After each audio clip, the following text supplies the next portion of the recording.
Another man who was anxiously awaited this race is Senna's teammate Michael Andretti, whose Formula One debut in South Africa was one of bitter disappointment. A faulty clutch left Andretti stranded on the starting grid, and when he finally got started, his race ended on lap 5 in a tangle with another car. Having learned some hard lessons, Andretti is ready to put his growing knowledge of Grand Prix racing to work at Brazil's legendary circuit between the lakes. And so the story of the 43rd Formula One World Driving Championship brings us to the land of Carnival, to the Grand Prix of Brazil.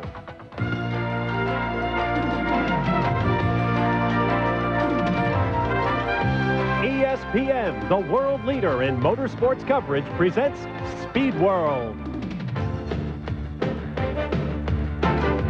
What a contrast from a week ago, from the pastoral quiet of Kyalami, South Africa, to the heart of one of the world's biggest metropolises, Sao Paulo, Brazil, home to more than 20 million people, and the circuit that is host to the Brazilian Grand Prix. For the second round of the globe-trotting World Championship, the teams have traveled some 8,000 miles to the west, from South Africa to Brazil. Sao Paulo, home of the Interlagos circuit, also known as the Autódromo José Carlos Pache, named for one of Brazil's tragic Grand Prix heroes. I'm Bob Barsha. Hello again, everyone. We have much to tell you about in the next while. Right now, let's take a look at our Yamaha starting grid for today's race. On the pole, it is the second time in as many races, Alain Prost, just a tenth of a second off Nigel Mansell's lap record, despite narrower rear tires and smaller wings. Next to him, his Williams teammate, Damon Hill of Great Britain, hoping to make up for an unfortunate weekend in South Africa. They were 1-2 in the morning warm-up. Row 2, Ayrton Senna of Brazil, sure to be the idol of the crowd, complaining of a lack of top-end power in his McLaren Ford. Next to him on row 2, the man he collided with in South Africa, the Benetton Ford of Germany's Michael Schumacher, who will have much to prove today. Row 3 will be American Michael Andretti with a great clutch performance in the second round of qualifying, but still 2.7 seconds off pole. Next to him, Riccardo Patrese of Italy, quicker than Schumacher in the morning warm-up in the Benetton Ford. Row 4 is a family affair. JJ Leto of Finland in the Sauber, the fifth-place finisher in South Africa. Next to him, his teammate from Austria, Karl Wendlinger, fourth fastest in the warm-up. Row 5, Jean Alesi, the Ferraris continue to give trouble. Next to Alesi, Mark Blundell, the surprise third-place finisher in South Africa for Ligier. Row 6, lightning-quick Philippe Ayot in the LaRousse Lamborghini. Next to him, the Lotus Ford of Johnny Herbert of Great Britain. Row 7, Gerhard Berger, who suffered a huge crash in Friday practice. And next to him will be Rubens Barrichello, youngest man in the field in the Jordan Hart, who grew up within earshot of this racetrack. Row 8, Alessandro Zanardi in the Lotus Ford. Next to the Ligier Renault of the man in the 16th spot, Martin Brundle of Great Britain. Row 9, Eric Comas in the second LaRousse, dead last in the morning warm-up. Next to him, sports car world champion Derek Warwick of Great Britain in the footwork Mugen Honda. Row 10, Aguri Suzuki in the second footwork. Next to the Minardi Ford of another crowd favorite, Christian Fittipaldi of Brazil. Row 11 will be Luca Badour of Italy in the Lola Ferrari. Next to him, the Tyrrell Yamaha of Japanese Ukio Katayama. Row 12 will be Andrea de Cesaris in the Tyrrell. He never got off the starting grid in South Africa. Next to him, Fabrizio Barbazza, the former Indy 500 Rookie of the Year in a Minardi Ford. On row 13, just one car, Michele Alboreto of Italy in the Lola Ferrari. With me once again, Derek Warwick. Derek, the cars are on the track. You drove the old circuit. Excuse me, Derek Daly is with me, of course. Derek, tell us about the new Interlagos. Well, the Derek was close enough. Well, the new Interlagos is your basic horsepower circuit, redesigned and shortened for the 90s. Now, the very fast left-hand sweepers leading onto the pit straight allow the cars to reach speeds of 190 miles an hour. The key passing area, under braking at the end of the pit straight into the Senna S's. We have lots to tell you about this weekend. There are new rules in place passed just in the last week by the FISA, the international sanctioning body in Paris. Alain Prost has survived his meetings. There was a chance that he might receive some sort of reprimand, fine, or banning. None of those have happened. Prost is here and will continue to be for the Williams team. And as you've noticed, only 25 cars instead of 26 on the grid. The March team has officially withdrawn from the World Championship. The rules require that 2 cars less than the number entered in the championship should start the race. That would be 24. For some unfathomable reason, the teams have decided to start 25. The sole and only car not to make the field, Ivan Capelli in the second Jordan Hart. Here's a look at our race analysis. Temperature, a warm, humid 86 degrees, partly cloudy skies. Chance of rain just 30% right now, but it rains every day this time of year in Sao Paulo. We could see raindrops again. Nigel Mansell dominated this race a year ago for the Williams team. The lap record held by his teammate at that time, Riccardo Patrese. So you mentioned 25 cars will start. Capelli, what a disappointed man he must be. But this is another one of the rules that Formula One seemed to change on a whim. I mean, it was changed from last weekend, but I mean, I can't imagine the money that the Jordan team spends to bring a car halfway around the world, and they suddenly change the rules and says, you cannot race. What a strange and difficult situation. As you can see, the grandstands are filled. This is a holiday weekend here in Brazil. 3 Brazilians will be in the field for this race. Given the economy here in Brazil, it is a staggering outlay for tickets for this race, virtually the equivalent of a month's salary for most of these people. But Formula One is a passion here in Brazil, and with 3 of their countrymen in the field, nobody wants to miss this race. Now, as you can see, the track has a hump in it approaching at the first corner. So, the moment we've all waited for, the standing start will be extra complicated because the drivers will have to ride the brake as well as clutch and accelerator. Turn up your volume. We'll have the red light, then the green, and let's hope Michael Andretti gets underway this weekend. Stand by.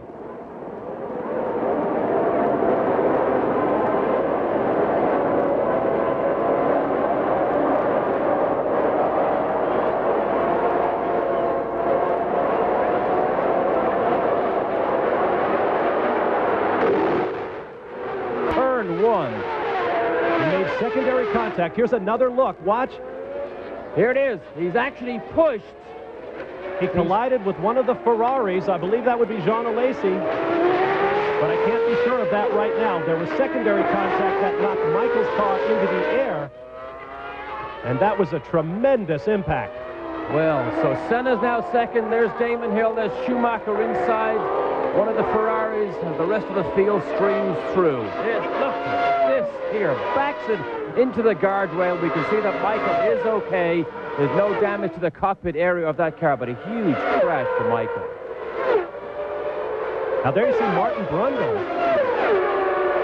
Could it have been Brundle that he collided with? I believe it was a Ferrari, unless there were 3 cars involved. Well, what happened was somebody, I'm not exactly sure who it was, moved over into Michael's line. Michael obviously saw it. Look at the remnants of Brundle's car here. Michael obviously saw it move to the right side, and the Ferrari was outside him. There was wheel-to-wheel contact, and Michael unfortunately came off the worst of that by trying to avoid the car coming down on his inside. There goes Alain Prost, who has a tremendous record here in Brazil. In his last 12 races here, he has DNF, failed to finish twice. He has 1 7th place finish. And in the other 9 races, 1 5th place, 1 4th place, 1 2nd place, and 6 victories. 5 of them on the Jacarepaguá circuit in Rio, where this race used to be held. Great downhill sweep here. They accelerate up through the gearbox. They're on the brakes here. This is a 3rd gear corner. And you can hear it. Hear that V10 blast through these blindingly fast left-handers. It gets faster, faster, faster. Gets onto the pit straight, and in qualifying, they were almost 190 miles an hour here. Prost, Senna, and then a big gap.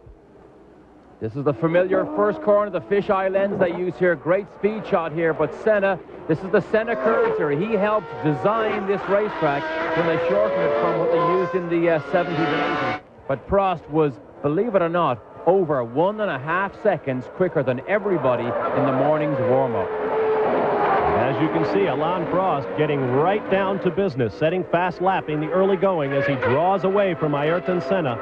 In South Africa 2 weeks ago, he had to get around both Michael Schumacher and Ayrton Senna to take the lead and eventually drove away. This time, he has clear track in front of him.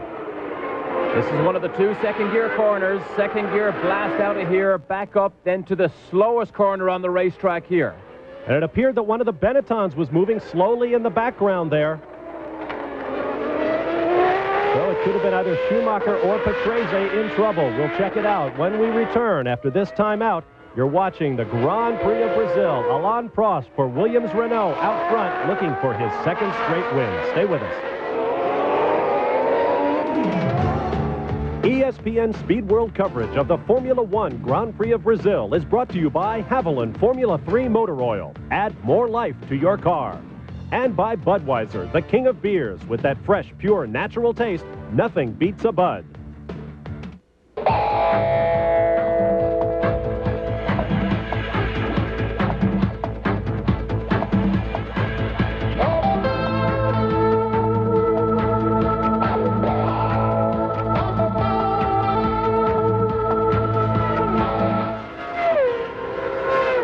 The Grand Prix of Brazil continues, and you're watching an onboard camera as one of the Benetton cars limps around the circuit Jose Carlos Pache in Brazil. Give you a look at our top 12. No word yet on who that Benetton is or exactly what happened to Michael Andretti, who was involved in a huge crash. Now you're on board with Damon Hill. There you see him flying up through the gearbox. In-car camera, unfortunately, broke up again. They just do not have the quality in the in-car cameras that the IndyCar teams have, or the Indy cars enjoy. But here we are back again with Damon Hill. This is the sweeping right-hander here. Double apex. You can see there's the second apex, then hard on the brakes. Second gear right-hander here. This is kilometers. You can see that, so that obviously reads much higher than we're used to seeing it in miles. Now, this is, again, the slowest part of the racetrack here. Again, second gear. Listen to his gear changes.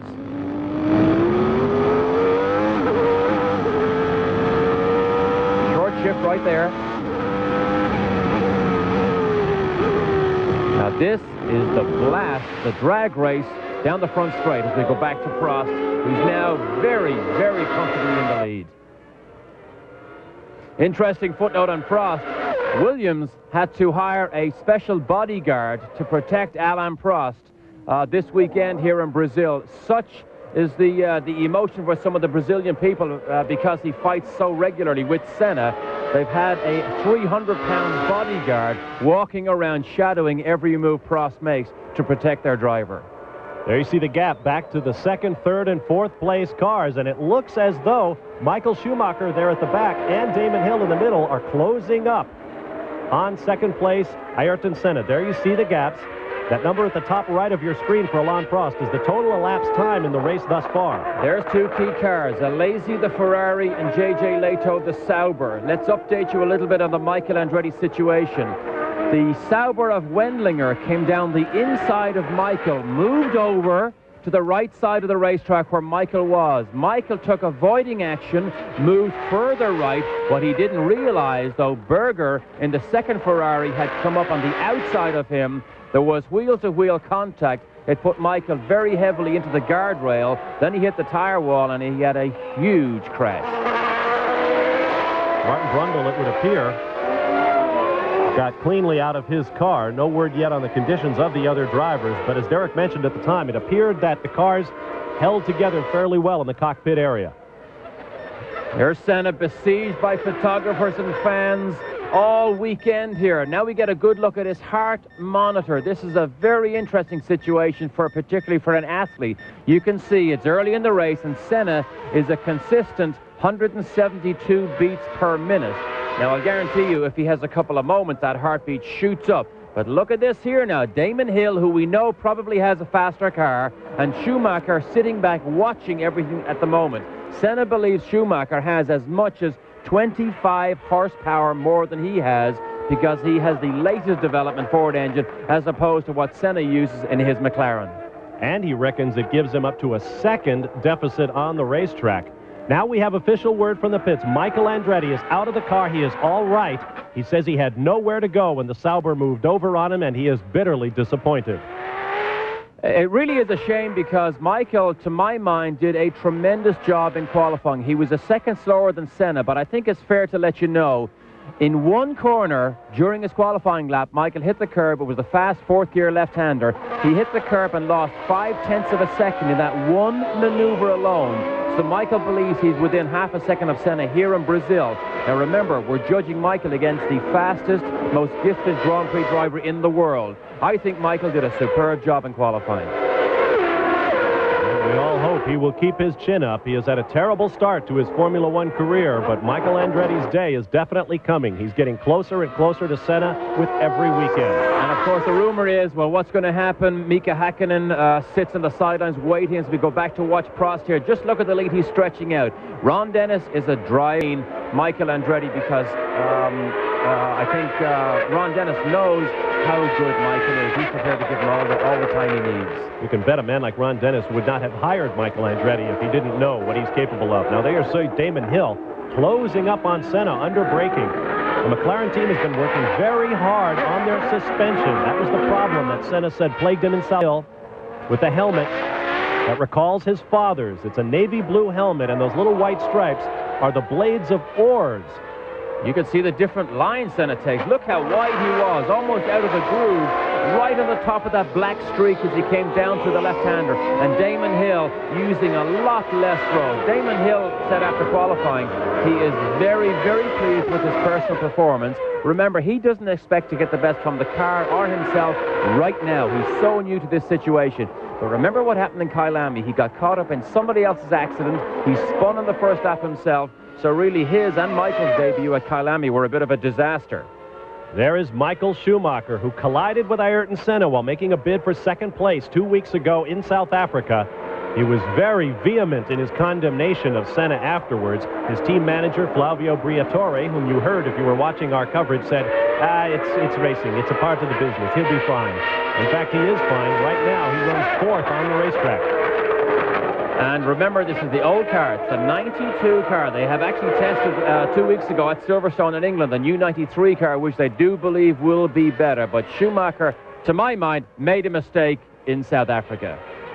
There you see the intervals behind Alain Prost. Now, those are the intervals between the car being mentioned and the leader, not between the cars themselves. So as you can see, further back in the pack, cars are running very close together. And Wendlinger got away with that incident with Michael. It was Wendlinger's left front wheel, right front wheel, I believe, that put Michael. In fact, Wendlinger didn't actually make contact. He got away with the incident, even though we probably would lay a bit of blame on his doorstep.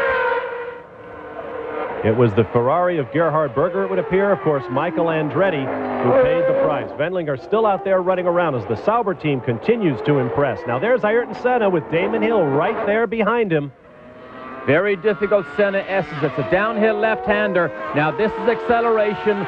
Flat through here onto this long, long back straight. Look at the lead that Prost has. And it is a very bumpy straight as well as the cars rocket past 175 miles an hour. We'll be back with more from Brazil.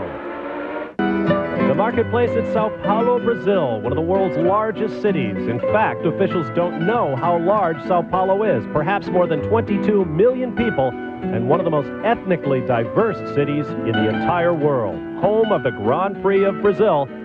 Your leader in the upper right of the screen, Alain Prost. Now, a line from him, but look, Senna's not finished yet. Now, this is a left-hander, very fast. The Williams car is faster. Look, he draws 3 car lengths, and now under acceleration, Senna knows. Look, he comes right back to the left side, hoping that if Hill does make a slight error, he can pounce again. But look at the power of the Renault V12 again. Now, Senna reckons the... You can see the carbon brake discs glowing orange. And now Schumacher closes up on the McLaren of Senna.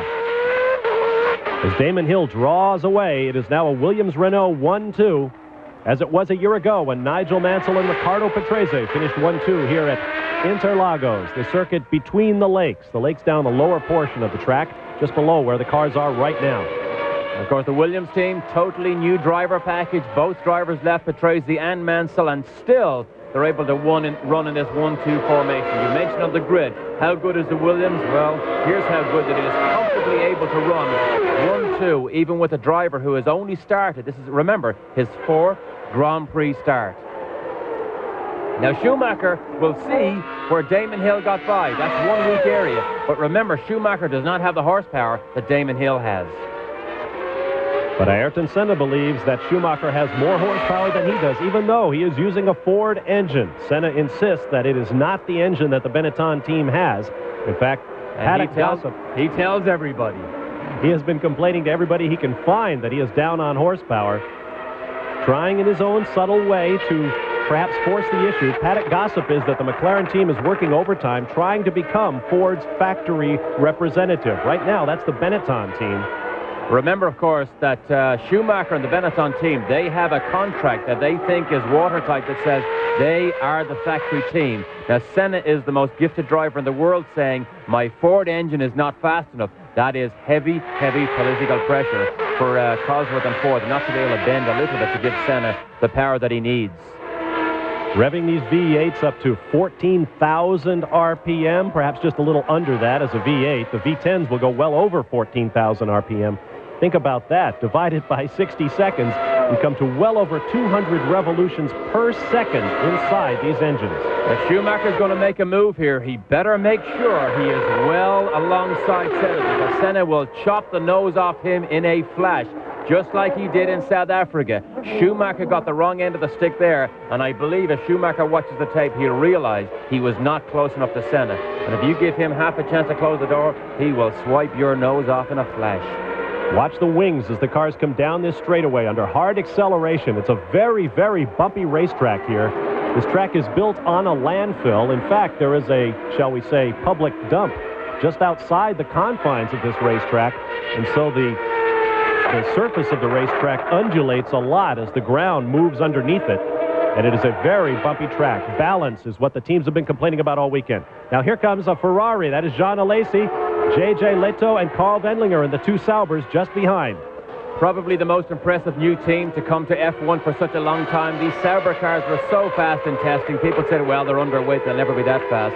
But really, they have been extremely impressive. Now you see the insert where we can follow the Sauber battle with Alesi.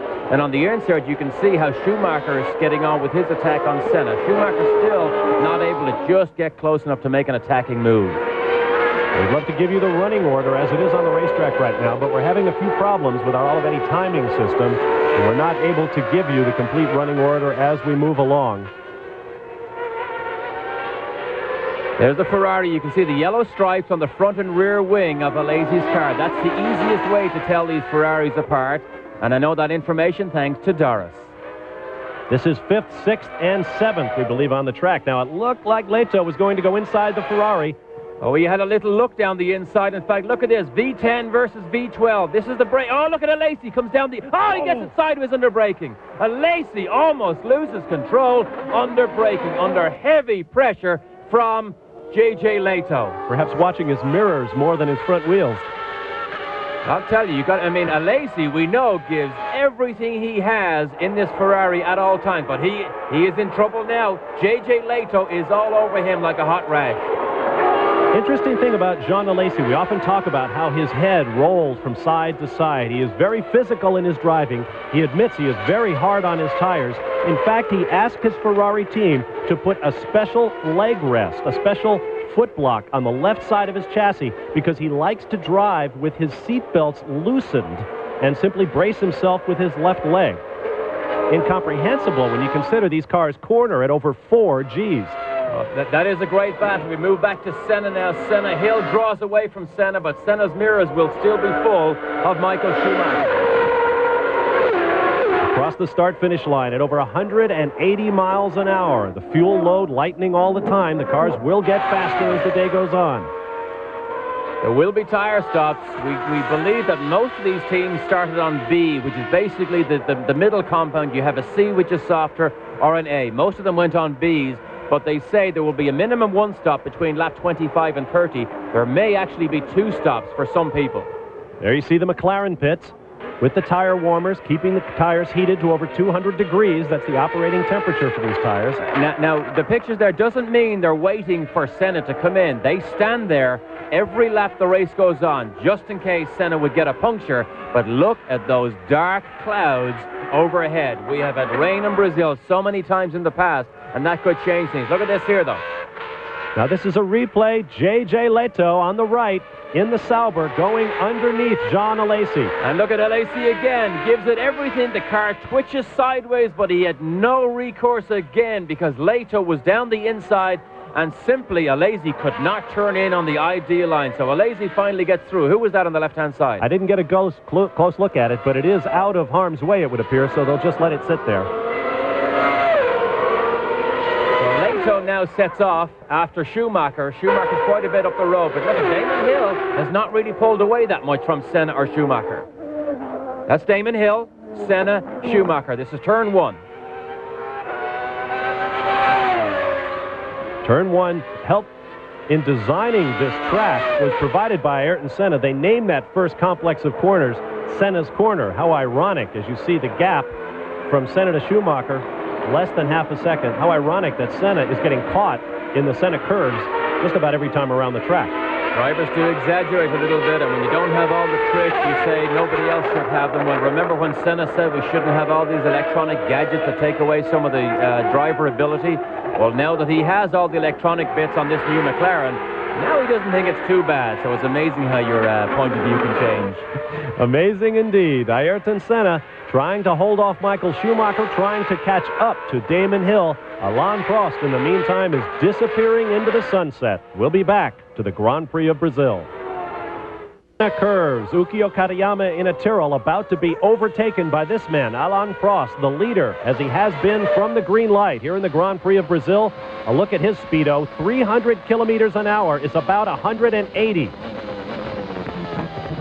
Prost, I mean, I would say, although he has dominated here in South Africa, I mean, I can't imagine that he is 100% up to speed and gets the maximum from this car, but such is the advantage he has, he's able to get pole positions and race wins. But Prost really enjoying the time with Williams. He actually relates it back to his successful days at McLaren.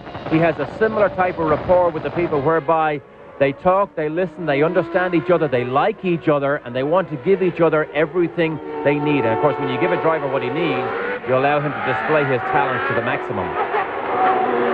There is Senna and Schumacher. Now we have lap traffic coming up. That will add a little element to the mix.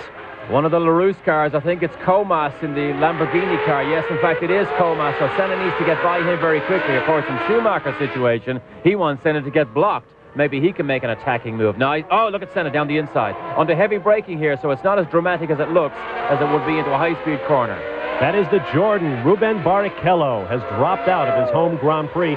Interestingly, this is only the second race he has driven here on his home track. He won a Formula 3000 race here back in 1990. But considering he's only driven about 70 races total in anything with four wheels, that man, Rubens Barrichello, has had a meteoric Grand Prix career.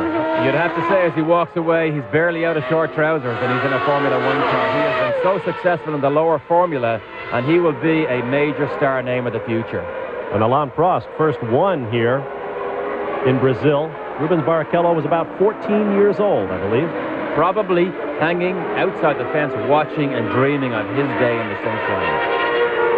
Now keep in mind, we have dark clouds overhead, and if it starts to rain, this will be the man to watch. A couple of years ago, Ayrton Senna won his home race for the first time ever. He did it with rain in the closing laps, and he did it with only one gear, fourth gear, as I recall, still in his gearbox, that he was able to hold off Riccardo Patrese for the victory. There's the rundown. Senna, one of the interesting things he's had to do with this car is run less downforce, take the wings down to get it faster down the straight, trying to compete with the Renault because it has so much more power. Of course, what that's going to do is that's going to make things more difficult for Schumacher to get by him down the straight, because Senna has this car set up to be reasonably fast. There's Derek Warwick, or should I call him Derek Daly, being passed. Ooh, as he locks up the left front. Christian Fittipaldi, that'll have the crowd on its feet. And that's where it all happens, under braking, because it's a big, wide entry point, although it is blind and it's a downhill left-hander, and this is where Michael Andretti had a lot of his trouble during qualifying. And of course, the difficult thing now with the rule, the rule has now been changed. They take Barrichello's car away, but the practice times has been changed since South Africa. You can now run the full hour and a half, except you can only do 23 laps. I don't understand these new rules they bring out every week. It seems ridiculous to me that they allow you to run for an hour and a half, but now they only allow you 23 laps. I mean, it's a ridiculous situation. Billowy clouds overhead. I'm with you, Derek. I really do not understand some of the rules. In a meeting of the international sanctioning body, the FISA World Council in Paris less than a week ago, a whole raft of new rules were put in place, and they give a good idea of the future of Formula One. In 1994, the elimination of all automatic driving aids. No one's quite sure what that means yet. Restrictions on engine changes. You'll be allowed only 12 engine changes total during a season. The elimination of electronic telemetry and the possible addition of oval tracks to the Formula One schedule. In 1995, stepped flat-bottom floors on the cars. They will reintroduce refueling, and they will also add something interesting, silencing. The possibility of mufflers on Formula One cars in 1995 sounds, well, sacrilege. Well, exactly, but does that sound like they want to race in America? Because Formula One cars make so much noise, the decibel level will be way too high for most of the acceptable levels at American racing tracks. We saw Fittipaldi get around Warwick. That was for 12th place unofficially. Now you can see Schumacher is not able to get close enough to Senna by himself, and in a traffic situation, that's the opportunity he will look for. Senna is the master at slicing by lap traffic, though. That's one of the Tiros that is a Katayama. It is Katayama, moves wide, sees both cars coming down the inside. Remember, Senna and Schumacher have the luxury of the two lead cars having already lapped these people, so they're expecting faster cars to be coming up behind them. Now they'll be moving up behind one of the Lola Ferraris. One of the real disappointments of the season thus far, although they're way out front in flashy paint jobs. Senna only has a contract for this race. Still has not actually signed a contract for the year. And now, believe it or not, we have raindrops falling on the pit lane. Well, that will make things interesting. This is J.J. Leto. Now, he is, obviously, you can see he pulls away from the Ferrari and from Wendlinger. No, in fact, that is Wendlinger. That is Wendlinger. So, in fact, there's the, yeah. He's still trying to get by the Ferrari. Alesi running in 6th place right now. Wendlinger in 7th. Ferrari with 102 Formula One victories, the winningest team of all time. McLaren looking for its 100th this weekend. And right now, that Sauber, with a grand total of 1 Grand Prix start under its belt, is challenging the Ferrari. Here comes Senna. Then the worst thing happened to Michael Schumacher. Senna was able to get by Alboreto, but Schumacher wasn't. Look what happens. In less than a lap, Schumacher is now probably 20 car lengths behind Senna. What a frustrating situation for a driver to have to make up all that time again. Now note that Senna's car, the McLaren, is not wearing those special sort of barn doors that they introduced in South Africa to fix the airflow to the rear wheels. Apparently that's something they'll use on the tight circuits and not on the high-speed power circuits like here in Sao Paulo. From high overhead, you see Senna widening the gap a little bit now, back to Michael Schumacher. Alain Prost leads. It's a Williams-Renault 1-2. Senna's in 3rd, and we'll be back in a moment for more of the Grand Prix of Brazil. Ayrton Senna and Michael Schumacher battling for 3rd place at the Grand Prix of Brazil. The two Williams-Renaults of Alain Prost and Damon Hill are a ways up the road. And you can clearly see how much faster Schumacher is than Ayrton Senna, because he made up all that time in 1 lap. In fact, he's challenged. He did make a challenge to Senna. On the last lap, Senna locked up his brakes, but Schumacher now will make a big, big challenge. There you see Wendlinger behind Alesi in a battle of Ferrari and the new Sauber. Great battle between the Ferrari. The Ferrari is trying to hang on, but Wendlinger has made several attempts to get past Alesi and has not quite pulled it off yet. The running order on the racetrack right now is Prost, Hill, Senna, Schumacher, Leto, Wendlinger in the points-paying positions 1 through 6. Traffic situation again. Now, the look of the draw here, Schumacher has to hope for that. That's De Cesaris in the Tyrrell. He needs to get out of the way. That's the Yamaha engine. Not as quick as the 2 Ford cars. Look at Senna go down the inside. De Cesaris was never known as being the easiest man to pass, but look, yeah, he moves right over and lets Schumacher get on with his battle with Senna. Good move, De Cesaris.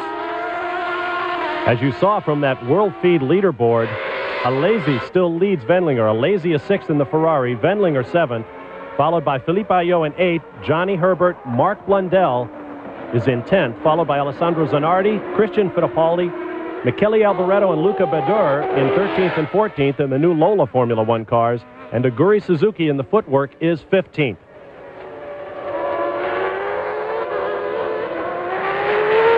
The points are scored 10 for first, 6 for second, followed by 4, 3, 2, and 1. And as you recall, in South Africa, the battle for the final points went right down to the last lap when J.J. Leto and Derek Warwick got involved in a duke-out. Once the checkered flag had flown in the rain, Derek spun off, and that left Gerhard Berger with the 6th and final point, even though his Ferrari had blown up and he was sitting by the side of the road. Senna driving a bit defensively now. Schumacher is definitely quicker. But look, here's the run down the front straight. This is the key area that Schumacher needs to get closer to Senna. Look what Senna's doing here. He's coming down the inside. Oh, he's in the pits. Senna's in the pits. Senna's in the pits, handing over third. Reserving the tire, so it's an unusual situation to see him have to stop so early and particularly quicker than Michael Schumacher. I wonder, is he in trouble? I think he's in trouble. He is in trouble. Yep. We do not have a camera in the pits, but as you can see, Ayrton Senna is back out once again. We didn't see the actual tire change take place, but since they do it in about 6 seconds, it's easy to miss. Senna back out. He may have just wanted to consult with the engineers on something. Well, unfortunately, the pictures that we got, the bridge overhead, which is the walkway across the pit lane, completely obscured our picture. We just saw Senna sit at the bottom of the pit. From an overhead camera provided to us by Brazilian television. 13 cars remain on the lead lap of the 19 still in the race. There is Michael Schumacher flying around. He is now up into 3rd place. We'll try to figure out where Ayrton Senna is, and we'll tell you about it when we return. Stand by for more of the Formula One Grand Prix of Brazil. Coverage of the Grand Prix of Brazil. There you see the gap, 17.5 seconds from first place Alain Prost to 3rd place Michael Schumacher. In between is Damon Hill, who is 11.6 seconds behind his teammate Prost in 2nd place. Now, we saw Ayrton Senna stop a moment ago. We are now told the reason is he was black flagged for a yellow flag violation somewhere on the racetrack. And as you can see, it is beginning to pour down rain on the front side here in Brazil. Oh, this is going to make it a bit of a disaster for some people, and some people will cope. But look at Prost. He's on slicks. It is incredibly difficult when it rains heavily to get these cars round to the pit lane, even at slow speeds. And Prost is very vocal. He does not like to run in the rain. He is not a coward in any sense of the word. He thinks it is totally unsafe. A few years ago at the Grand Prix of Great Britain, he pulled his car over and stopped, said it's raining too hard, I'm not going to risk it. Did the same thing in Australia a couple of years ago. Now there is Michael Schumacher, who won in a drizzle in Spa, Belgium last year. And Ayrton Senna, as we've already mentioned, is magic. Then you've got a guy like Damon Hill in only his 4th Grand Prix start, can have very little idea what to do on slicks. There you see the brake disc glowing as he gets hard on the brakes. They do very little wet weather testing because you can't really go to a test with Goodyear and say, well, let's hope it rains. So there isn't a lot of experience here. However, the cars, or some drivers are able to adapt a little bit better, and the cars like Williams still have been very, very fast. Also, remember, there's a new tire factor here. In South Africa, they had the old tires, which are actually wider, but in fact, I think they have the new wets here in Brazil. Imagine bringing wet tires to Brazil when it's 85 degrees almost every day. Now, it appears to be dry on this part of the racetrack, so the drivers are going to have to cope with those conditions. Sometimes wet, sometimes dry. You believe what Senna must be thinking at his home Grand Prix? The clerk of the course decides to black flag him. I'll tell you what, he's a brave man. The clerk of the course might need Prost's bodyguard when he tries to get home. There you see Wendlinger has gotten around a lazy for 6th place. One of the things that interests me about Formula One over the years, Derek, is that for all of their high technology, you go up to a team in the pit lane and ask them what they think of the weather forecast, and they have very little idea of what the weather's expected to do. Every other racing form that I've been around, the teams are always aware. In fact, some of them even hire meteorologists to give them weather conditions in the future, particularly in drag racing where atmospheric conditions are so important. You're absolutely right. And Roger Penske has not been... Oh, look at the rain here. Look at this. What a dangerous situation now. Teeming rain. But Roger Penske has been known to send his own helicopter up and fly around the local area to try and get an accurate assessment of when the rain will fall. But Senna is the first one to make a pit stop. Now, this is a bit of a surprise because he lost all that time on the yellow flag. I might expect him to stay out there. Now, here you see the new Goodyear rain tires going on. Sometimes it's a gamble. If you stop early, you can make up a huge amount of time. If you stop early and the rain stops, then you're in even worse trouble than ever before. But look, the Williams, well, he's going to know what Senna did. He decides not to come in yet. Oh, he's going slow. Is he trying to make it to the pit lane? Apparently not, with Christian Fittipaldi out in front of him in the minority. But it looked to me as if he was actually slowing down, maybe trying to make the pit lane, but he realized it would have been too much to turn the car down, so he's got to make one more lap. This is the time now where Senna will take huge chunks of time off the leading cars because he's on his wets. Alain Prost beginning to kick up a rooster tail. There is Damon Hill. Now you have to be very careful stopping as well in that wet pit lane. Hill now has an advantage over Prost because he's first in. It's raining very, very heavily. Keep it going, Damon. Keep it going. Don't stall it on the way out now. Look at the tires bite for grip as they accelerate down the pit lane. Look at the number of people in the pit lane. Now Schumacher is in the pits as well, we are told. Alain Prost. We'll see what happens to him this time around. He'll make a very deliberate lunge for the pit lane, I'm sure. And this changes everything. So many people, when the cars are not that good, they say the rain is the great equalizer because the sheer talent and to be fair, bravery of the driver comes out. And someone like Schumacher here has talent and bravery, and that's why he was so successful in Belgium last year. Rooster tails coming up off of the tires. I think he's in trouble. Aguri Suzuki has crashed. I believe this is on the pit straightaway. This is where we saw Prost slow down. It was so difficult. SC means safety car. We have two cars into the wall. This is like Australia a year ago. 2 years ago, make that. Now remember, we're running in a straight line, and these cars can still not stay on the racetrack. So Prost has missed the advantage of getting in early. But look at the debris on the front straight here in Brazil. And now another of the new rules in Formula One comes into play. They will not red flag the race. I believe that's Ukio Katayama. Katayama of Japan has climbed out of his Tyrrell. So both of the Japanese drivers in the race have made contact with the wall on the front straightaway. Prost is off. Prost is off the racetrack, and Fittipaldi is out as well. Our leader of the race never made it around. It's exactly what we said. And Christian Fittipaldi is also out. Now, maybe those two cars touch, because look, the front wing of Alain Prost's car is gone. Look at me. Why did he not go to the pit lane when he knew the last time the rain was coming down so heavily? There's the safety car. Remember, they do have radio contact with their drivers. I don't know why Prost was not in the pit lane before that crash. Could be a terrific tactical error by the Williams team. That is Johnny Herbert. Meanwhile, the safety car is trying to pick up the leader. We'll be back to pick up the drama of the Grand Prix of Brazil. Stay with us. Ayrton Senna has gone off the racetrack despite the fact that he is on wet weather tires. That tells you something about just how deep the water here is at the Circuit Jose Carlos Pache in Sao Paulo. He's on wet weather tires, and he's not at racing.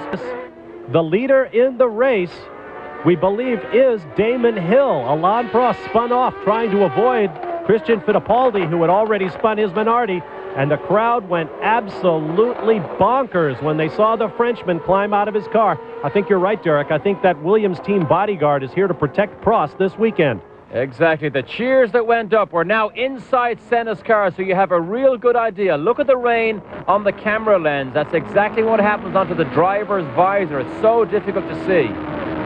Now, the race was set for 71 laps. These laps behind the pace car will count toward that 71-lap total. What a development. If Damon Hill is, in fact, in the lead, it will be his first shell as far as Senna. This is the front straight here. Remember, 180 miles an hour, but look, the debris is still here. Now, that is Suzuki's footwork car. You can see he hit the wall backwards, breaking the rear suspension. Senna now has his hand in the air. Look at the heart rate, 192.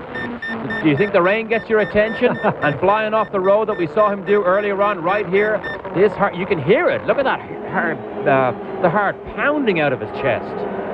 Graphic evidence of what a little bit of rain, well, let's be honest, folks, a lot of rain and going off the racetrack will do to probably one of the bravest race drivers in the world, Ayrton Senna. He may be brave, but he is not foolish. There's Michael Schumacher's Benetton. There is one of the Lola Ferraris that has been lapped.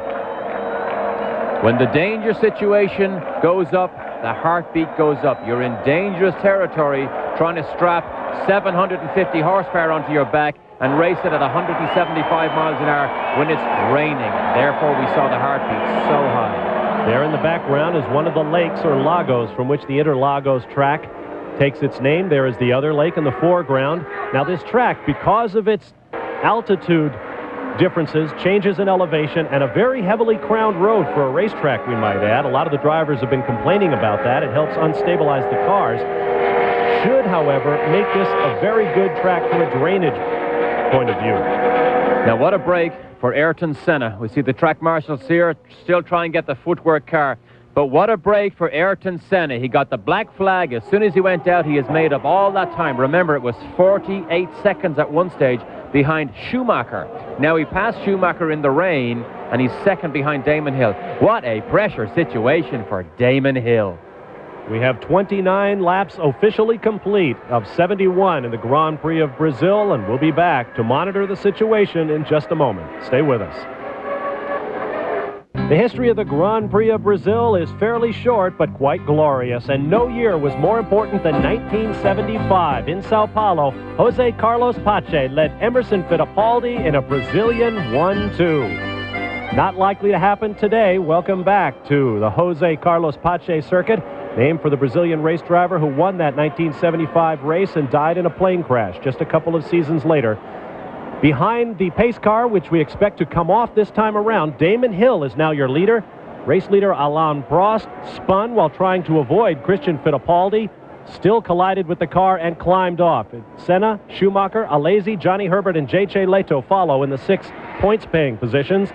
Alessandro Zanardi, Felipe Ayon, Mark Blundell, Derek Warwick, Luca Badur, and Carl Wendlinger round out the top 12.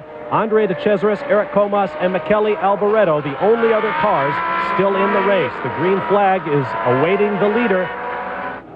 Damon Hill, as you can see, the track very dry out in this part of the circuit. This is on the infield. The pits are in the background. Derek, we've had a lot of tire changing. Everybody is on wets now. The question is, how soon will they come back in for slicks? Well, I'm not sure, but this is a baptism of fire for Damon Hill. Can you imagine leading your first Grand Prix, the first Grand Prix you ever led, with Ayrton Senna right behind you in a difficult situation on wets, in a drying track? A difficult situation for Damon Hill. Here comes the first rolling restart in Formula One. The green flag is out. Damon Hill leads Ayrton Senna onto a very wet track. They come across the line at full speed and head for that first left-hand corner where we've seen so much drama today. Senna right up on Hill's bumper as they head down through the Senna S's. Notice all the water on this part of the racetrack. Now they will come on to the drying part. Now Senna will be in full attack mode here, because if he's to beat Damon Hill, he needs to pass him while they're under difficult conditions, because remember, he knows he's faster in a dry situation. Look at Schumacher, can't get by Derek Warwick. You can see the track is drying already, and Warwick was on the dry part. Derek Warwick is a lap down. 9 cars remain on the lead lap. Now Schumacher gets around the footwork Honda, and he will try to get back into the battle with Hill and Senna. Senna will attack Damon Hill. Schumacher knows exactly what's going on. He's going to push as hard as possible. Senna right behind Hill. Now the most difficult part comes. It's very wet. Down past the pits, the fastest part of the racetrack. Controlling aggression between wet and dry surfaces under the tremendous forces of acceleration, braking, and turning these Formula One cars generate. Totally dry line. You can see this here. Now, a dry track destroys wet tires within about 5 laps. So they will absolutely have to pit very, very shortly. The interesting thing is, the high-speed part here heats the tires up. Then you need water to cool them, which is exactly what you have on the front straight. That's my question for you, Derek. Do you see so much water there that you simply couldn't go to slicks right now? There possibly, but I would say very shortly somebody's going to take a gamble and get in the pit lane for slicks. This is where Alain Prost spun off. This is where Michael Andretti crashed at the beginning of this race. We'll tell you more about that. Michael complained of soreness in his back and his right arm. He has been taken to a local hospital, but appears he is all right. Huge rooster tail, and then right onto the dry circuit goes Damon Hill. Definite pressure cooker situation for Damon Hill. What a situation to be in. The finest car in Grand Prix racing, possibly ever. He's in it, and he's leading in front of the eyes of the world here. There you see the elapsed time for race leader Damon Hill, just over an hour, but much of that spent behind the pace car. Meanwhile, you see the gaps to Senna, Schumacher, Alesi, Leto, and Zanardi. If you can believe it, Frank Williams would now be saying, take it easy, do not throw it all away.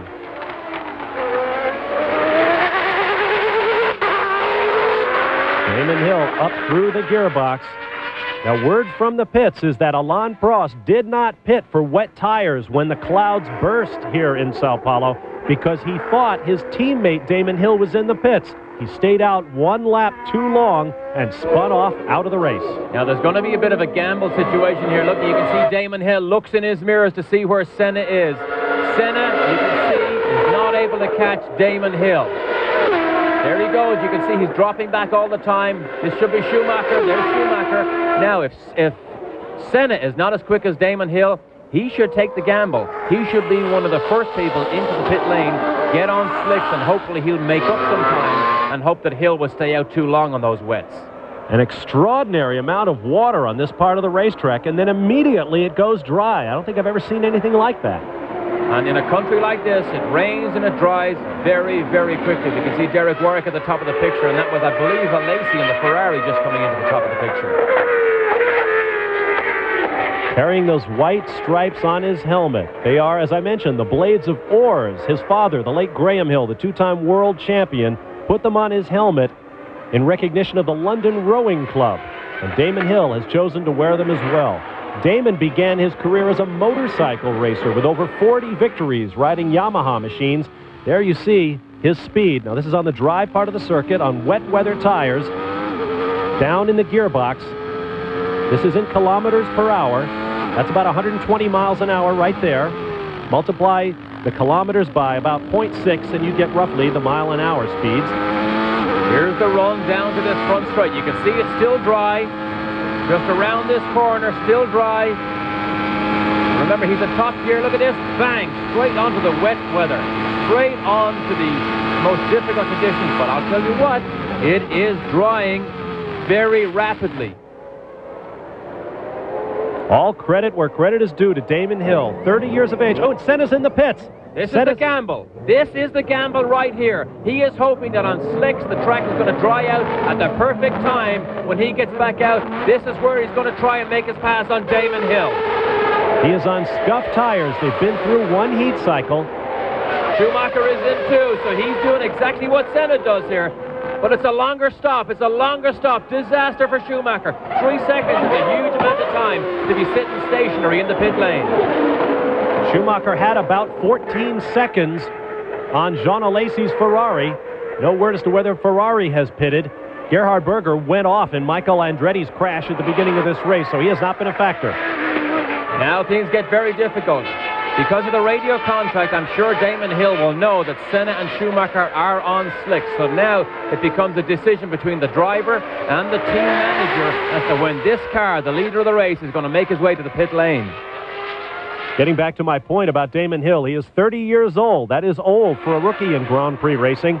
He has thousands of miles of experience in this car, but this is only his 4th actual race. And absolutely plucked from obscurity by Frank Williams and hailed by the British press as the next world champion. He is in the pit lane. You can see it on the top of the picture. He needs slicks. Now the key is, where is Senna and Schumacher? How quickly can Damon Hill get in and get out?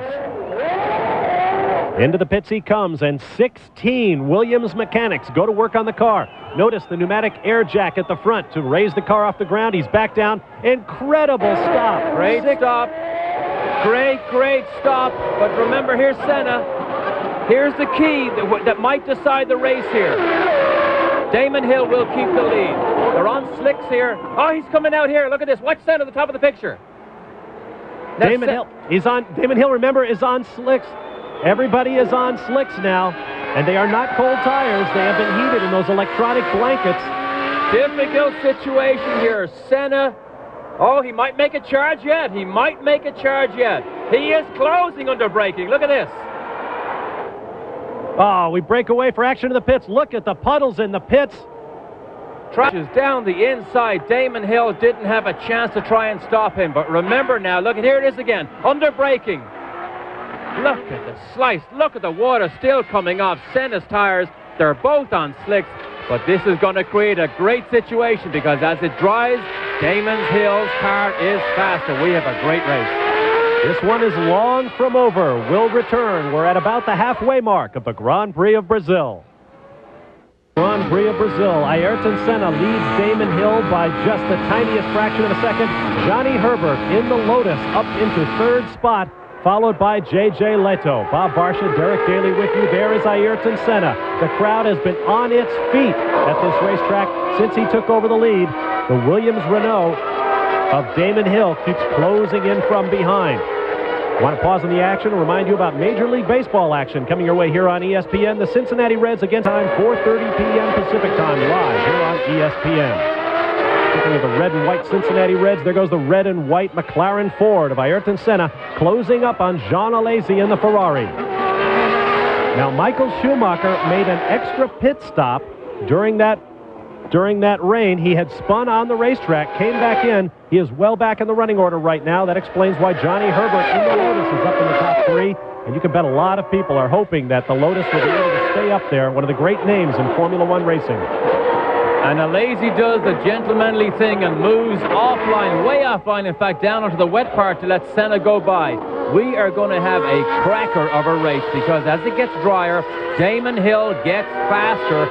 Senna knows that, but Senna is so difficult to pass when he puts his defensive driving mode on. But look at Alesi again. Fair play to him. He's not in the fight, but he moves over and lets Damon Hill go. This race from the outset spun off in the deluge. He was not able to put wet tires on the car. There goes J.J. Leto in the Sauber. Prost was unable to put tires on the car because he thought, we are told, that Hill was in the pits.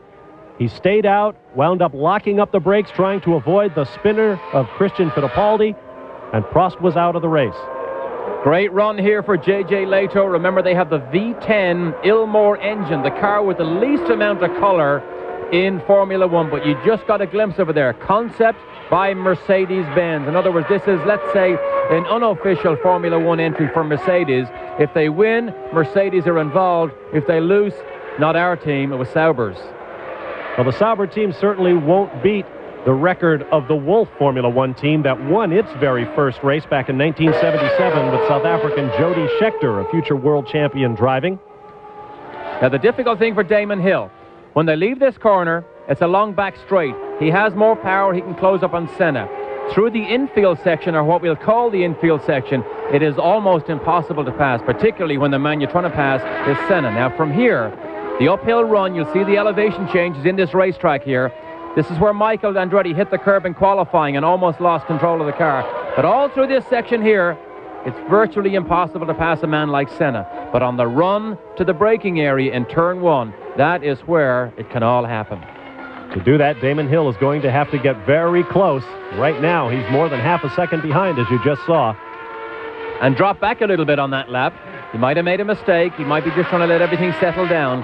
But the drier it gets here, Damon Hill should have an advantage. 15 cars remain in the race. 9 of them on the lead lap. Senna with a little bit of squirrely action off that corner.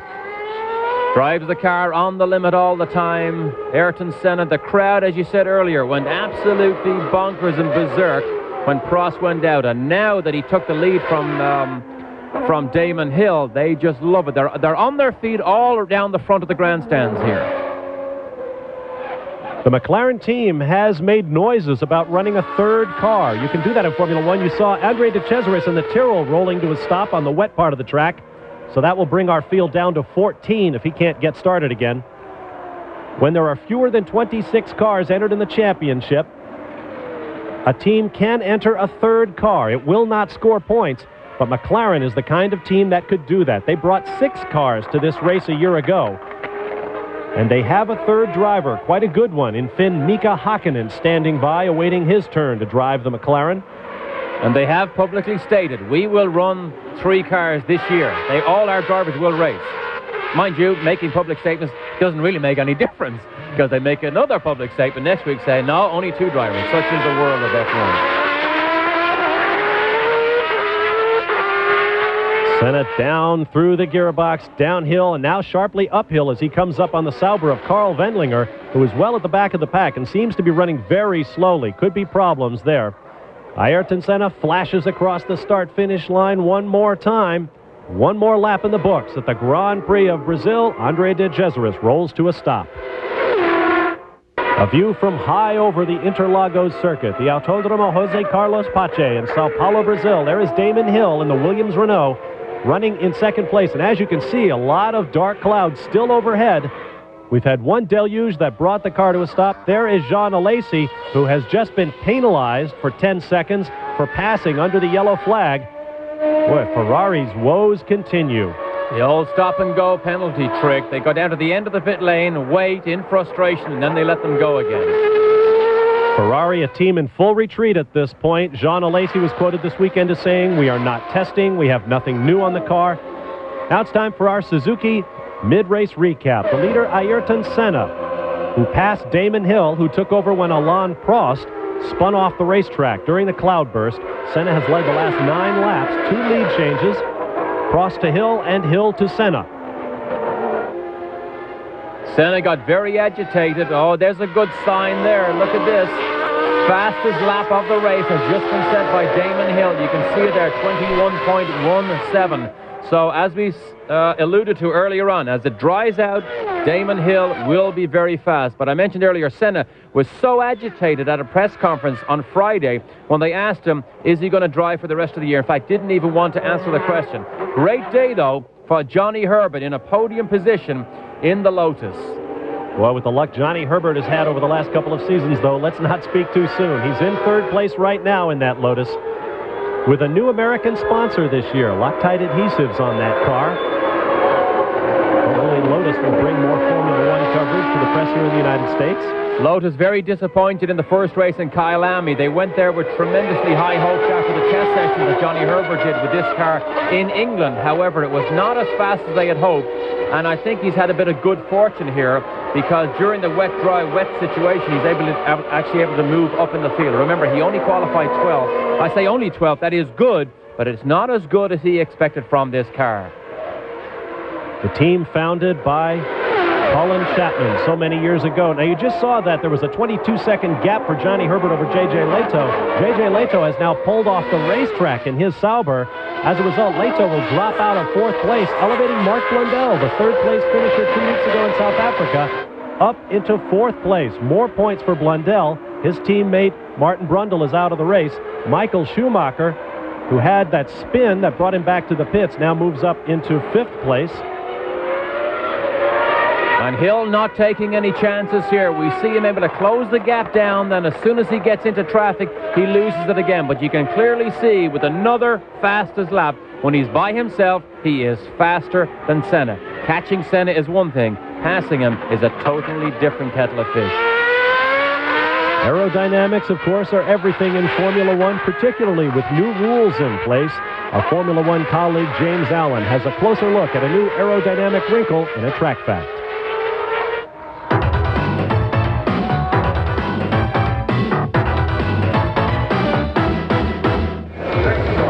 I'm not in the Museum of Modern Art. I'm looking at footwork solution to one of the new rule changes for 1993.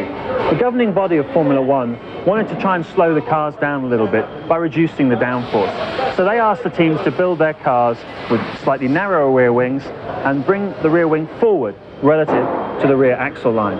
Well, Footwork built a conventional 3-plane rear wing with plenty of scope for downforce, as you can see here. What they also did was built in a 4th wing.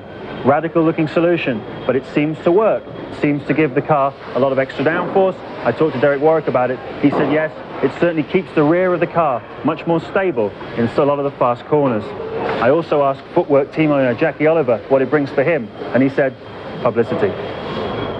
Of Brazil, Ayrton Senna leads Damon Hill, Johnny Herbert, Mark Blundell, Michael Schumacher, and Alessandro Zanardi. Now, moments ago, Michael Schumacher reset fast lap in this race, so he's not out of it yet, despite a spin under the wet conditions that prevailed in the middle of this race. We have 18 laps to go as Damon Hill rockets up the inside, desperately trying to overtake race leader Ayrton Senna.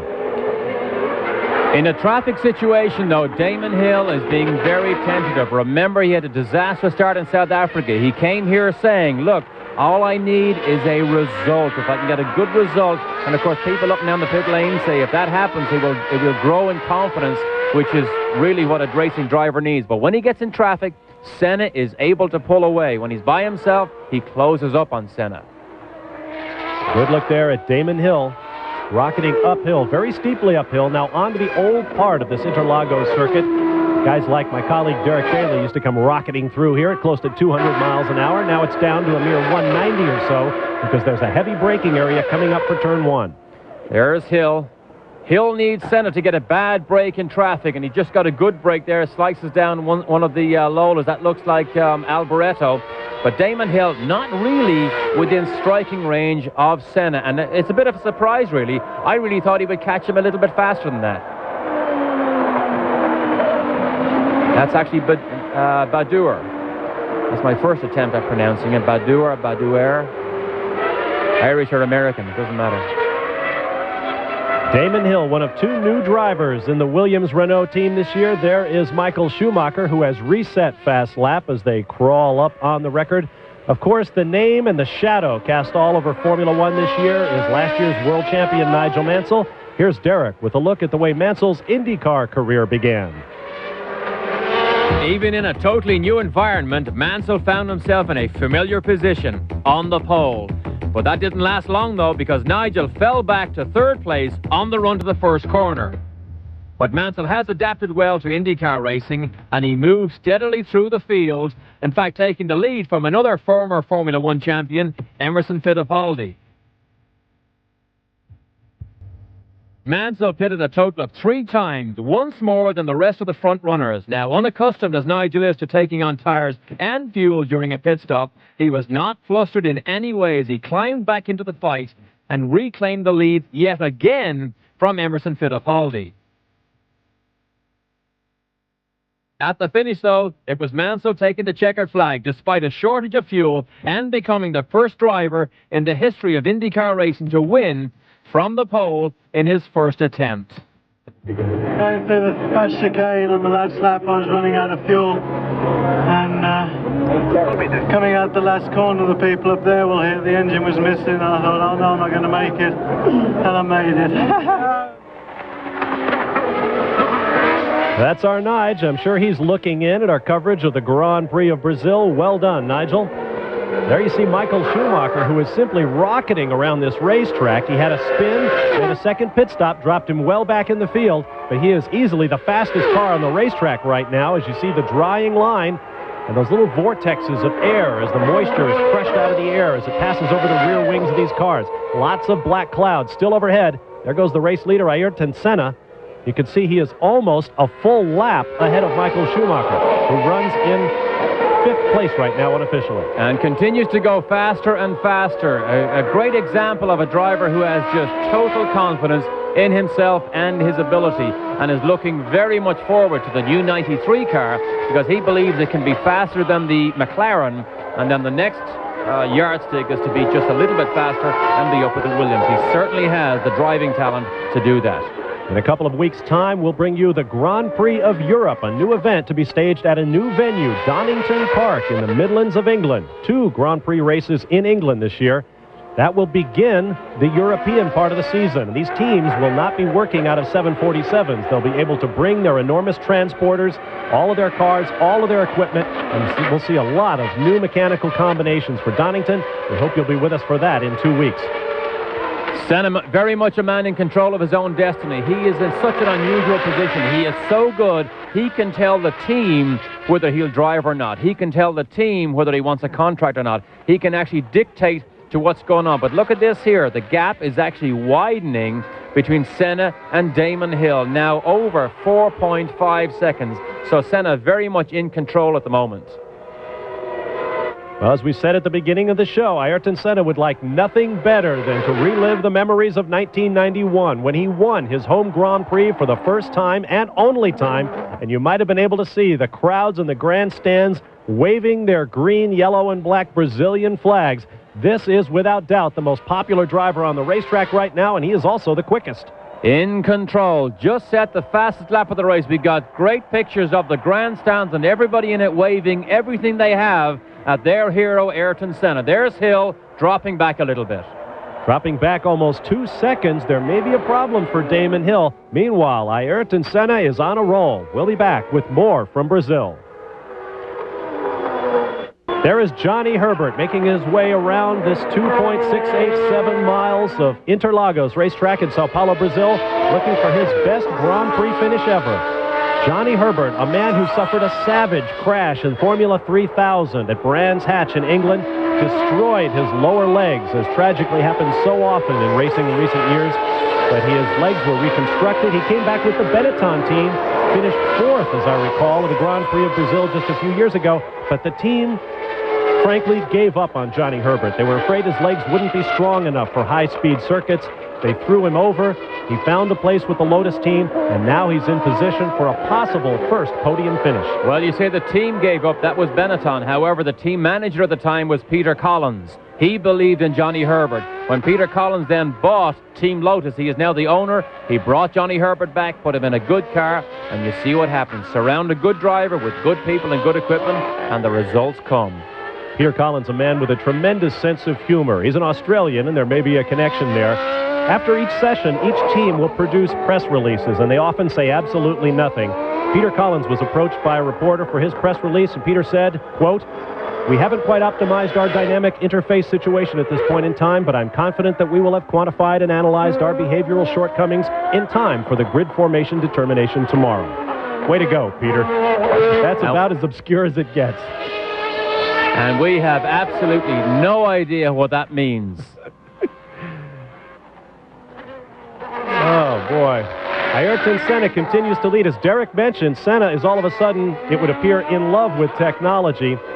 New rules coming on board are solely concerned with the functioning of the engine. Those rules, which only come into operation in the event of an accident which causes damage to the car, or those specifically approved by FISA, those will be the only electronically controlled or automatic elements you will be allowed to have on your car. What that means, we have no idea. Well, you can see 10 laps to go. That quote there was a bit like Peter Collins' quote. Lots of words that nobody really understands what it means. Basically, in layman's terms, the electronic gadgets that control the gearbox and the ride height and the suspension, we're going to throw them out. We're not saying that's what's going to happen because the rules change every day. But there are so many rule changes in Formula 1 at the moment, it's almost impossible to keep up with what they want to do. In fact, the Formula 1 engineers for the key teams met recently in a secret powwow at Heathrow Airport in London to discuss what the new rules might be. Those rules have not been drawn up.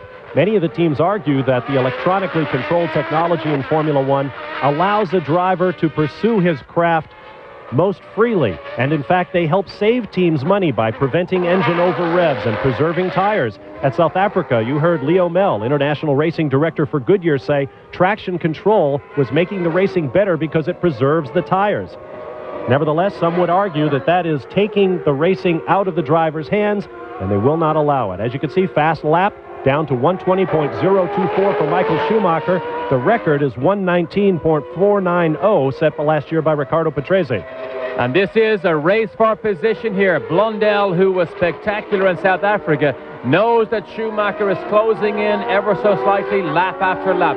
Blundell will be very defensive in his driving, trying to keep Schumacher at bay. But Schumacher is very good when he's in the attack mode. Well, before they lock horns, we'll take a quick timeout. Note also there are now 2 Lotuses in the top 6. This could be a most interesting finish. Stay with us.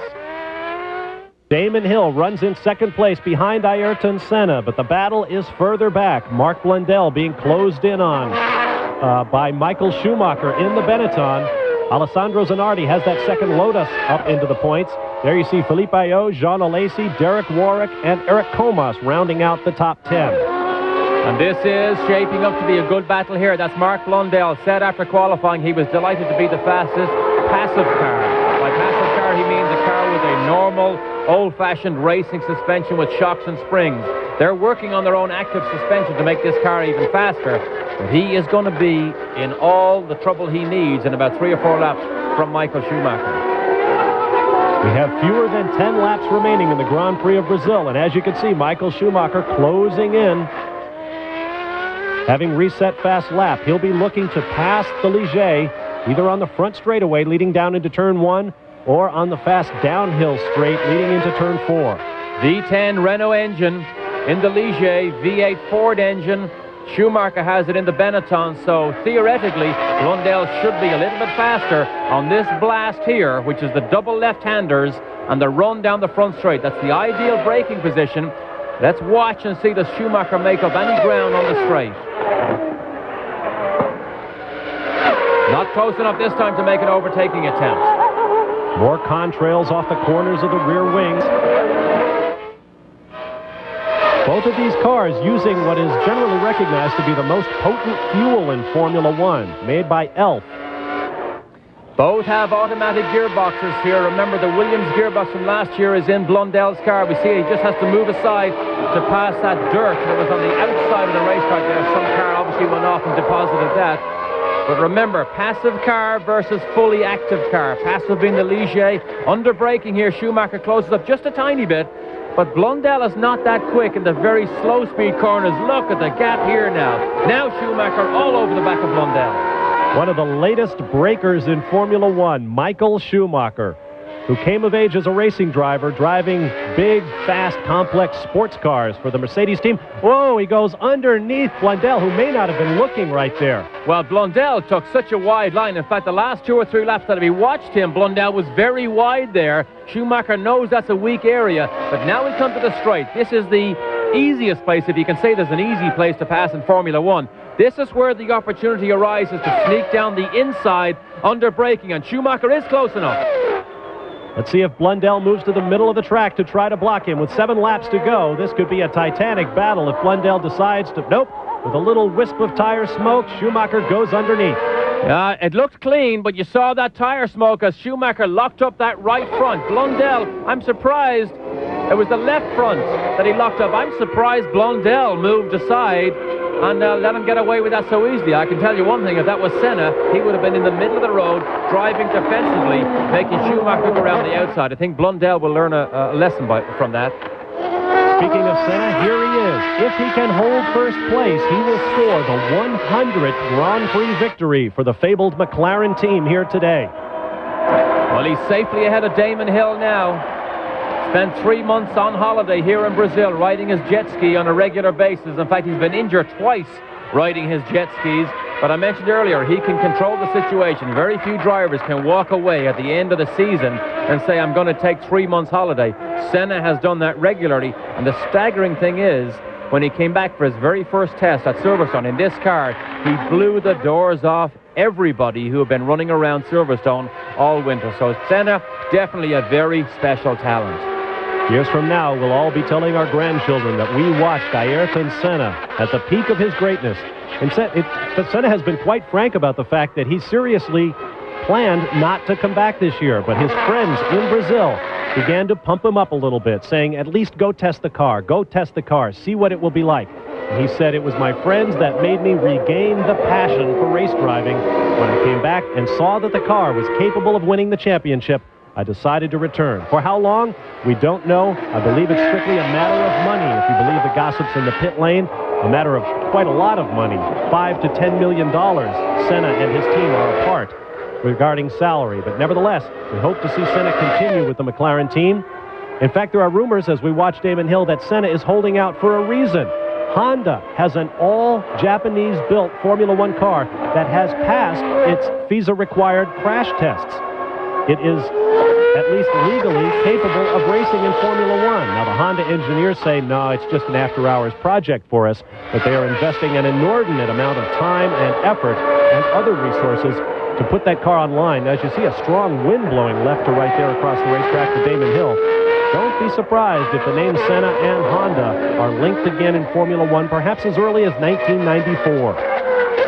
So Damon Hill, good pictures of him here. We can see Senna in the inside, in the box there. Damon Hill looks to be content with second place. Of course, we don't know whether he has a problem or not, but he will, or he looks like he will get that good result that he wanted. Now, believe it or not, in South Africa, Prost was not happy with the handling of the car. They have changed the front wheel rim width on this car. They went from 11 to 11.5, and believe it or not, half an inch has made a world of difference to the handling of that car. Half an inch, can you believe, on a car makes such a big difference. Michael Andretti is quickly learning just how sensitive these cars are. He crashed out at the very beginning of this race. We'll have more on that before the day is out. We'll be back for the checkered flag. Stay with us. On the right, Michael Schumacher. On the left, Johnny Herbert for third place in the Grand Prix of Brazil. And Herbert comes back under Schumacher. Look at this. Look at this. Wheel to wheel, side by side. Schumacher makes the move, and Herbert absolutely fights back like a boxer. This is incredible. Look at this. Schumacher down the inside. Now, most people will think it's all over with here. Watch what happens. This is the end of the back straight. Schumacher now thinks, look at Herbert. Down the inside. Side by side, and takes the third position back. Herbert is still on the podium because of that move, but it's not over yet because Schumacher is quicker on the racetrack by himself than Herbert. I'm sure he's going to make another attack. 2 voltas, 2 laps to go for race leader Ayrton Senna in the Marlboro McLaren Ford. A possible 100th Grand Prix win for the McLaren team, and possibly the 37th of Senna's Hall of Fame career. But the battle is behind him. Herbert and Schumacher are still side by side for third. Sharp. He's got it. He's got it. Herbert. Now, Herbert made him go around the outside. We mentioned that earlier with Mark Blundell. But Herbert fought and gave it everything he had. But look, the battle is over. Schumacher has that coveted rostrum finish. But what a great fight by Johnny Herbert. Both of these cars are Ford-powered, and this is what Ayrton Senna has been talking about. He thinks the Benetton Ford has more power than the Fords that are in the cars of McLaren and Minardi and Lotus. All 4 teams have different electronic setups. All 4 teams use different fuels, so it's very difficult to tell. But right now, the Ford powering Ayrton Senna is on its last lap, and the crowd is going absolutely crazy in Brazil. Carnival will not match the party that will be thrown tonight here in Sao Paulo as the hometown boy, Ayrton Senna, with a wave to the crowd. He lives very nearby, commutes to the racetrack from his home. It's not over, and he's waving already. Remember Nigel Mansell when he waved to the crowd in Canada and the car stopped and he lost the race? But Senna, I would love to see his heart monitor now. Look at the crowd of worshippers here in Brazil. They chant for Senna. They sing songs. They will drown out the note of that Ford V8 when he brings it around across the finish line. And Senna is every inch the Latin American. And watch his reaction to his crowd. He waves again. The only thing that interests Senna is that Alain Prost is in the sand trap and out of the race, because now Senna will lead the World Championship if he can just get 300 more yards. Ironically, he's going to give his team and their sponsors enormous leverage in the negotiations still to come. But that is all in the future. Right now, Ayrton Senna da Silva comes to the finish line here at Interlagos and takes the 37th checkered flag. Driving a Carnival has broken out in force. Somewhere in that crowd is the McLaren of Ayrton Senna, who has just won the race. Shades of Silverstone a year ago when Nigel Mansell was swarmed over by his countrymen. There you see Senna with his helmet off, being lifted. I beg your pardon, that's somebody in a Senna shirt. I thought they were lifting their man out of the car when I saw that flash of red. There is Senna now. He will not make it around to the Parc Fermé. The rest of the field lined up behind him. There you see the world feed with unofficial results. This is worse than anything we saw at the British Grand Prix with Nigel Mansell. I will guarantee you that will be a very second-hand McLaren by the time all those people walk on it, jump on it, take their pictures. But look, Senna is afraid to get out of that racing car. Track personnel now beginning to form a ring around the car. There is Johnny Herbert, who's already out of the Lotus behind Senna. This is the back straight. Senna did not even make it all the way around. Senna was forced to stop, and then Johnny Herbert, as you can see, almost ran into the back of him. They're trying to break the mirror off the Lotus car. That's what happens now when these crowds go berserk. Here are the point standings. Senna takes the lead by 6 over Alain Prost, who spun off the racetrack. Damon Hill is in 3rd, tied with Mark Blundell. Michael Schumacher in 4th place. Leto and Berger 8th and 9th. And Alessandro Zanardi picks up his first World Championship point. Senna greets his people.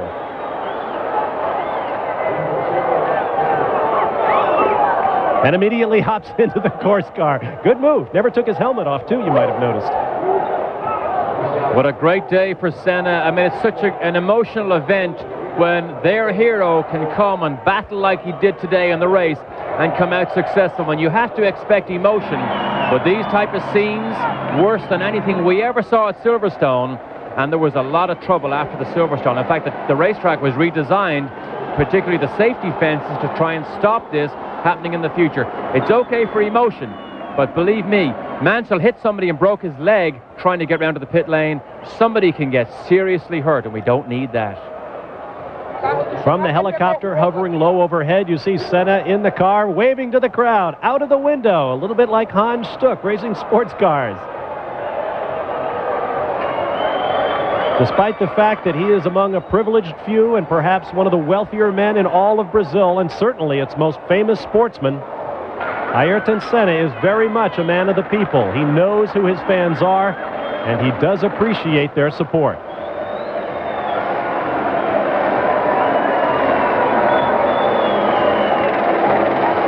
Quite a moment. His 37th Grand Prix win, 2nd victory here at Interlagos on what is essentially his home track. After he tested this car for the first time at Silverstone, he was asked, can you beat Prost to the World Championship with this car? He said, yes, I think so. They have some work to do, and believe it or not, Senna will be all over the McLaren people to make this car better, not to waste their time celebrating. That is the way this man is made up. Of course, Senna's victory is contrasted against the bitter disappointment suffered by his McLaren teammate Michael Andretti, who was involved in a crash at the very beginning of this race. Senna's heart rate a little bit down from when he spun off the racetrack briefly during a cloudburst when it was up around 190 or so. But the thrill of victory has him pumping away at about 143. Quite a moment for the 33-year-old Senna, who celebrated his birthday just a couple of days ago. This is one heck of a birthday present. We'll be back to wrap things up from the circuit Interlagos here in Sao Paulo, Brazil.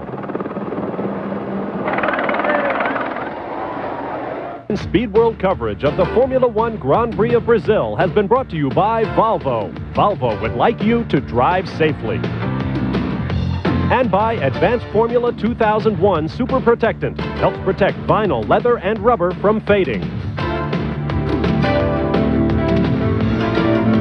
The Autódromo José Carlos Pache, or Interlagos, has been turned back over to the Brazilian fans in their thousands, and you can bet the samba will be danced tonight, and caipirinhas will be drunk, the potent local cocktail made from sugarcane liquor. Here are the unofficial results of the Grand Prix of Brazil. Ayrton Senna overcomes a black flag to record his 37th career Grand Prix win in the McLaren Ford. Damon Hill finishes second, his first Grand Prix points, 16.625 seconds, the margin of victory. Michael Schumacher also overcame a black flag to finish third for Benetton, followed by Johnny Herbert, Mark Blundell with his second points in as many races, and Alessandro Zanardi, his first career points, 2 Lotus Fords in the top 6. 7th through 12th, Philippe Ayot, Jean Alesi, Derek Warwick, Eric Comas, and both of the Lola Ferrari cars, Michele Alboreto and Luca Badoer. Among those who did not finish, Carl Wendlinger and J.J. Leto with both of the Sauber cars, Andre de Cesaris, Alain Prost, who will walk away from this one shaking his head, no doubt. Christian Fittipaldi, Aguri Suzuki, Ukio Katayama, Ruben Barrichello, Ricardo Patrese, and among those who did not finish the first lap, Martin Brundle, Gerhard Berger, and Michael Andretti, along with Fabrizio Barbaza. All in all, Derek Daly, a most eventful day. Why don't we review the highlights? It was an eventful day, not a good day for the Americans. Here's Michael Andretti's disaster beginning to unfold. He tangles with Gerhard Berger, backs it into the tire wall, and watch what happens when Berger's car hits Michael again, lifts it up into a series of frightening somersaults. But the key here is watch the highlighted car. That's Wendlinger. Now watch what happens as Wendlinger goes to the first corner. Michael got a bad start. Wendlinger, watch this. He goes left. Watch him turn right. Turns right, forces Michael out to the outside, into the Ferrari, and watch this violent impact. Michael Andretti was taken to the hospital and x-rayed, particularly with regard to his 4th and 5th vertebra, but he was found to be all right. And then the skies opened. The gravel, and win number 46 is over for him. This is a great piece of video here. This is Schumacher and Johnny Herbert. Schumacher down the inside. Now look, he forces Herbert back. It's not over yet. Schumacher thinks he has the corner. And watch what Johnny Herbert does here. Slices down the inside. They are now wheel to wheel at 125 miles an hour. All through the next corner, wheel to wheel. Johnny Herbert takes the position back. However, Schumacher did take the position back again later. An exciting race and an historic one, producing the first safety car episode in Formula One history and the first rolling restart. Afterwards, Senna was mobbed by his fans. In the press room, he talked about his followers. Well, what do I think? I think this is great. This is wonderful, you know.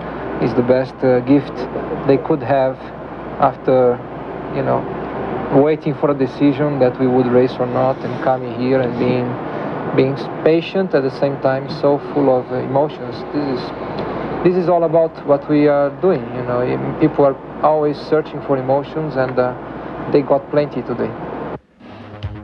Ayrton Senna's 37th career victory moves him within 8 of Alain Prost's all-time record, but more importantly, it boosts him into a 6-point leadership. Senna's victory is the 100th for McLaren International. They move into a tie with Williams-Renault for their world championship. 8 of the 13 teams have scored after 2 events. Our next stop on the Formula One World Tour will be the new Grand Prix of Europe from Donington Park in England, Sunday, April 11th at 8:50 a.m. Eastern Time, 5:50 a.m. Pacific, live here on ESPN. And you can see checkered flag coverage of the Grand Prix of Brazil Sunday, April 4th at 8 p.m. Eastern Time, 5 o'clock Pacific.